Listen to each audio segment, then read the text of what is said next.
תקרא הליכות אל ההלכות חזק וברוך רבותיי. חודש טוב ומבורך, on est aujourd'hui le premier dans le mois de Tevet. Tout de suite, on va souhaiter aussi une bonne année pour tout le monde. Vous allez me dire quoi? C'est pas le même calendrier, mais on a cité hier, et je trouve que c'est le message aussi d'aujourd'hui, chers amis. Parce que Rosh Chodesh, on vient de lire Moussaf. Comment il démarre le Moussaf de Rosh Chodesh? Zman kapara lechol toldotam. Dieu nous a donné Rosh Chodesh pour se faire un Rosh Hadash, nouvelle tête, se renouveler. Et c'est un moment de Teshuvah. Et c'est comme Rosh Hashanah, quand on était tous blancs, chaque Rosh Chodesh, on demande à Dieu,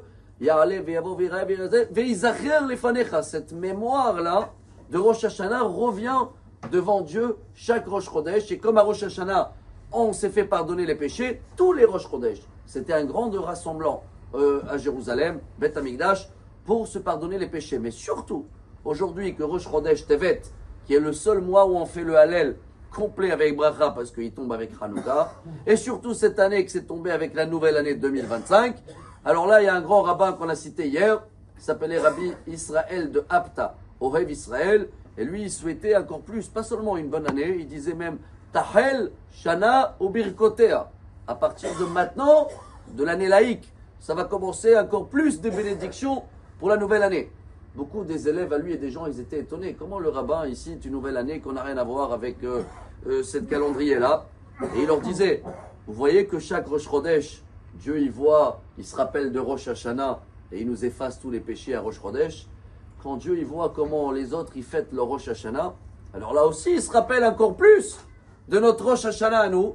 Et même si dans Rosh Hashanah à nous, jusqu'à aujourd'hui, il y avait un peu des critiques, ils n'ont pas fait ça, ils ont oublié ça. Mais depuis hier à minuit, aujourd'hui, Dieu il voit, il dit, mais comment? On ne peut pas les critiquer. Regardez comment le Rosh Hashanah à nous, il était bien blanc, une table royale, des brachot. Et les autres, les pauvres, c'est pas la même chose. Alors dans la comparaison, Dieu il nous donne encore des bonus à partir d'aujourd'hui. C'est pour ça que ce rabbin il disait, Tahel Shana ou Birkotea. À partir de maintenant, on va avoir encore moins des blocages en haut. Tous les critiques qui sont effacés. C'est pour ça que je vais terminer en beauté. Aujourd'hui, 7e bougie de Hanouka, c'est Ephraim qu'on a cité dans la paracha. Demain, le 8e, c'est Ménaché. Ménaché, c'est les mêmes litres du Shemen, l'huile, celui qui va tout boucler. Mais n'oubliez pas dans la paracha qu'on a appris que Ephraim, même si c'est le petit enfant, il passe avant Ménaché, selon Yaakov. Parce que Ephraim veut dire fructifier, m'avait dit en français. Remercier Dieu sur tous les fruits, sur toute la lumière qu'il y a. Par rapport à l'année dernière, rappelez-vous en été, je parle dans la guerre, c'était en plein Gaza, les soldats, les nouvelles. Aujourd'hui, à la Hanoukia partout, Syrie, Liban, Gaza. Donc il y a beaucoup plus de lumière, il y a beaucoup plus de fruits. Ça, il faut se rappeler en premier. Demain, Ménaché, ça vient du mot oublier, Kinasha ni Elohim. Il ne faut jamais oublier tous ceux-là qui ont donné leur âme, leur corps, tous les soldats, tout le combat. D'abord, on dit merci à Dieu pour tous les miracles. Et demain, Ménaché, on n'oublie pas aussi toutes les étapes qui nous ont amenés jusqu'à là. Quand on arrive à faire ce mélange dans la vie, Rabotai, toujours se rappeler du bien et de jamais oublier tout ce qu'on a traversé.